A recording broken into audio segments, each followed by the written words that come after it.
नमस्कार, श्री स्वामी समर्थ. स्वागत आहे तुमचं माझे स्वामी या चॅनलवर. कशा आहात सर्व? मस्त ना? मस्तच राहा आणि स्वामींची सेवा करत राहा. प्रत्येक स्वामी भक्ताच्या घरी असणारं एकमेव पुस्तक म्हणजे ते स्वामी समर्थांचं नित्य सेवेचं पुस्तक. तर या नित्य सेवेचे अद्भुत फायदे आणि त्याचं काय महत्त्व आहे हेच आपण आजच्या या व्हिडिओमध्ये बघणार आहोत. तर हे आहे ते स्वामी समर्थांचं नित्य सेवेचं पुस्तक. हे पुस्तक तुम्हाला फक्त आणि फक्त केंद्रामध्येच मिळणार. इतर कुठल्याही शॉपमध्ये, धार्मिक दुकानांमध्ये तुम्हाला हे पुस्तक मिळणार नाही. तुम्हाला जर अशा प्रकारचं नित्य सेवेचं पुस्तक हवं असेल तर तुम्हाला ते केंद्रामध्येच मिळणार. याची किंमत आहे 64 रुपये. या पुस्तकाची किंमत 64 रुपये आहे आणि खूप उपयोगी, आपल्याला स्वामींच्या सेवेमध्ये खूप उपयोगी पडणारा असा हा पुस्तक आहे. स्वामींची जर तुम्ही सेवा करत असाल तर तुम्हाला या पुस्तकाचा खूप उपयोग होईल. कारण का की यामध्ये स्वामींच्या सगळ्या ज्या काही सेवा आहेत त्या सगळ्या सेवा यामध्ये दिलेल्या आहेत. प्रत्येक, आता आपण गुरुवारी सेवा करतो, तसेच बरेच असे भक्त आहेत की प्रत्येक वाराला त्यांना प्रत्येक देवतांची सेवा देखील करायला आवडते. म्हणजे सोमवारी शंकर भगवानांची सेवा, मंगळवारी गणपती बाप्पांची सेवा, अशा प्रकारच्या प्रत्येक वाराला प्रत्येक देवी देवतांच्या सेवा करण्यासाठी त्यांना आवडतात. तर त्यांच्यासाठी पण यामध्ये अशा सेवा दिलेल्या आहेत. सोमवारसाठी गणपती अथर्वशीर्ष, श्री शिव कवच स्तोत्र, श्री शिव महिम्न स्तोत्र, श्री द्वादश ज्योतिर्लिंग स्तोत्र, अशा प्रकारचे बरेच स्तोत्र आहेत. तुम्हाला जे वाचावेसे वाटतात, तुम्हाला जे वाचून मनाला शांती मिळते ते स्तोत्र तुम्ही वाचू शकता यामध्ये. आता सोमवारच्या या सगळ्या सेवा दिलेल्या आहेत म्हटल्यावर तुम्ही या सगळ्या सेवा पण करू शकता. पण तेवढा तुमच्याकडे वेळ नसेल तर त्यातील एखादी माळ तुम्ही करू शकता. आता काही स्तोत्र मंत्र 11 माळी म्हणायला सांगितलेले आहेत, पण ते तुम्ही 3 वेळा 5 वेळा अशा पद्धतीने सुद्धा सेवा यामध्ये करू शकता. काहीच न करण्यापेक्षा थोडीफार केलेली सेवा कधीही चांगली. तर प्रत्येक वाराला सोमवारी, मंगळवारी, बुधवार, गुरुवार, शुक्रवार आणि शनिवार, रविवार अशा पद्धतीने प्रत्येक 7 वारांच्या 7 सेवा आपल्याला यामध्ये दिलेल्या आहेत. सर्वात आधी इथं हे प्रस्तावना झाल्यानंतर यामध्ये श्री स्वामी स्तवन दिलेलं आहे, जे की आपण प्रत्येक सेवेमध्ये वाचत असतो. गुरुचरित्र पारायणामध्ये, स्वामी चरित्र पारायणामध्ये, दुर्गा सप्तशती पारायणामध्ये, श्रीपाद श्री वल्लभ पारायणामध्ये, प्रत्येक पारायणामध्ये आपण हे स्वामी स्तवन वाचत असतो. तर हे स्वामी स्तवन देखील यामध्ये दिलेलं आहे. सामुदायिक प्रार्थना, आता केंद्रामध्ये ज्या पद्धतीने प्रार्थना केली जाते, जर तुम्ही केंद्रामध्ये जात नसाल पण तशा पद्धतीची सेवा तुम्हाला घरामध्ये करायची आहे तर सामुदायिक प्रार्थना जशा प्रकारे केंद्रामध्ये केली जाते तशा प्रकारे सगळ्या इथे सेवा दिलेल्या आहेत. प्रत्येक मंत्र दिलेले आहेत, आरती दिलेल्या आहेत. आता स्वामींची सकाळची जी भूपाळी म्हणतात पहाटेची, ती देखील यामध्ये दिलेली आहे. त्यानंतर सकाळची आरती आहे श्री गणपतींची आरती, श्री स्वामी समर्थ महाराजांची आरती, श्री दत्तात्रेयांची आरती. सकाळी ठीक 10:30 वाजता नैवेद्य आरती. आता गुरुचरित्र पारायणाच्या वेळी आपण काय करतो, स्वामींना 10:30 वाजता नैवेद्य दाखवतो उद्यापनाच्या दिवशी आणि आरती म्हणतो. तर त्यावेळी ही आरती स्वामींची म्हणायची आहे. जय जय सद्गुरु स्वामी समर्था, आरती करू गुरुवर्या रे, अगात महिमा तव चरणाचा, वर्णा यामती देया रे. अशा प्रकारची जी आरती आहे तर ते पारायणाच्या उद्यापनाला 10:30 वाजता आपण ही आरती म्हणायची असते. अशी रेग्युलर तुम्ही रोज देखील ही आरती म्हणू शकता, पण उद्यापनाच्या वेळी तुम्ही ही आरती म्हणू शकता. प्रत्येक देवी देवतांची आरती यामध्ये दिलेली आहे. आता केंद्रामध्ये आरती होताना आपण गायत्री मातेची देखील आरती करतो, दत्तात्रेयांची आरती करतो, नारायणांची आरती करतो, शंकराची आरती करतो. सगळ्या प्रकारच्या आरत्या, परत श्री गुरु सद्गुरु प्रार्थना, सर्व काही यामध्ये दिलेलं आहे.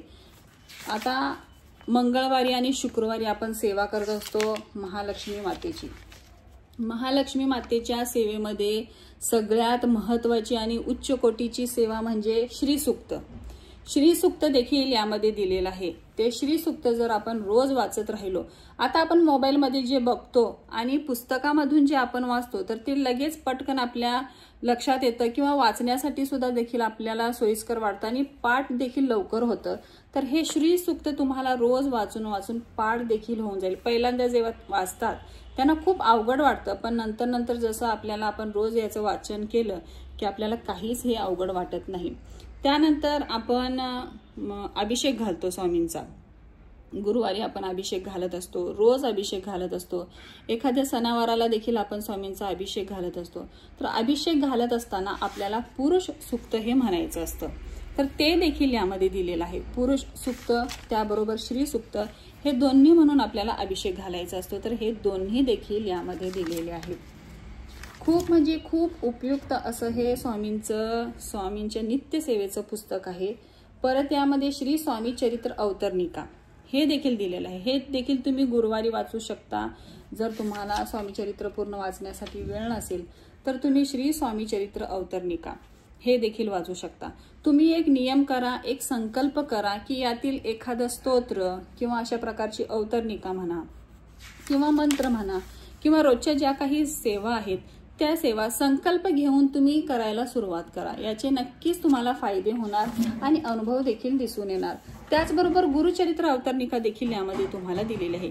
म्हणजे एकाच पुस्तकामध्ये आपल्या सगळ्या ज्या काही आपल्या सेवा आहेत त्या सगळ्या सेवा यामध्ये दिलेल्या आहेत. प्रत्येक सेवेसाठी वेगवेगळं पुस्तक, स्तोत्र, आरती, मंत्रासाठी वेगवेगळं घेण्यापेक्षा हे एकच पुस्तक तुम्ही घ्या ज्यामध्ये तुम्हाला सगळ्या सेवा मिळून जातील. आता केंद्रामध्ये जे जातात त्या केंद्रामध्ये तर सगळ्या या नित्यसेवेतल्याच सेवा असतात की मंत्र, स्तोत्र, गुरुचरित्र अवतरणिका, स्वामी चरित्र अवतरणिका, प्रार्थना जे काही आहे केंद्रामध्ये ते या नित्यसेवेच्या पुस्तकामधल्या सगळ्या सेवा असतात. आता ही आहे कुलदेवतेची सेवा. आपण जी स्वामींची सेवा करतो त्याही अगोदर आपल्याला कुलदेवतेची सेवा केली पाहिजे. तर कुलदेवतेची सेवा देखील यामध्ये आपल्याला दिलेली आहे. आपल्याला जशा प्रकारे सेवा जमतात तशा प्रकारे आपण सेवा करायला पाहिजे. हे सगळं दिले म्हणून सगळंच आपल्याला वाचायला पाहिजे. मग तुम्हाला ते वाचण्यासाठी कंटाळा येणार की हे एवढं कधी वाचायचं, हे कधी संपणार. तर तुम्हाला जसं सोयीस्कर वाटेल, तुम्हाला जसं वाटेल की हां मला हे आवडतं हे स्तोत्र, मला हे वाचायचं आहे, तर ते एकच स्तोत्र तुम्ही रोज वाचू शकता. पण ते एक नियम तुम्ही करून घ्या संकल्प घेऊन की मी रोज हे कुलदेवतेच्या चरणी ही सेवा मी अर्पण करणार आहे, हे स्तोत्र अर्पण करणार आहे. अशा पद्धतीने तुम्ही सेवा कुलदेवतेची देखील या नित्यसेवेच्या पुस्तकामधून करू शकता. तर खूप चांगलं पुस्तक आहे हे. कुठले स्तोत्र तुम्हाला मिळणार नाही असं नाही. सिद्धकुंजिका स्तोत्र आहे, ललिता स्तोत्र आहे, सगळं काही यामध्ये दिलेलं आहे. त्याचबरोबर यामध्ये शनिवारच्या देखील मारुतीच्या सेवा सर्व काही यामध्ये दिलेले आहेत. काही उपाय देखील या पुस्तकामध्ये दिलेले आहेत आपल्याला. पितृंची सेवा, आता आपण पितृपक्षामध्ये पितरांची सेवा केली तर ते पितरांची सेवा देखील यामध्ये आपल्याला दिलेली आहे. आता काळ सर्प शांतिकारक राहू कवच, ज्यांच्या कुंडलीमध्ये काळ सर्प दोष आहे तर त्यांनी हे वाचायचं. म्हणजे काळ सर्प शांतिकारक राहू कवच हे वाचल्याने त्यांच्या कुंडलीतील जो काही काळ सर्प दोष आहे तो हळूहळू कमी होण्यास सुरुवात होते. तर ज्या काही सेवा आपल्याला दिलेल्या आहेत फक्त त्या आपण केल्या पाहिजेत मनापासून आणि विश्वास असला पाहिजे सगळ्या गोष्टीवर. तर हे नित्यसेवेचं पुस्तक आहे. तुम्हाला जर हवं असेल तर इतरत्र तुम्हाला कुठेच मिळणार नाही, हे फक्त तुम्हाला केंद्रामध्ये मिळणार. खूप उपयोगाचं असं पुस्तक आहे.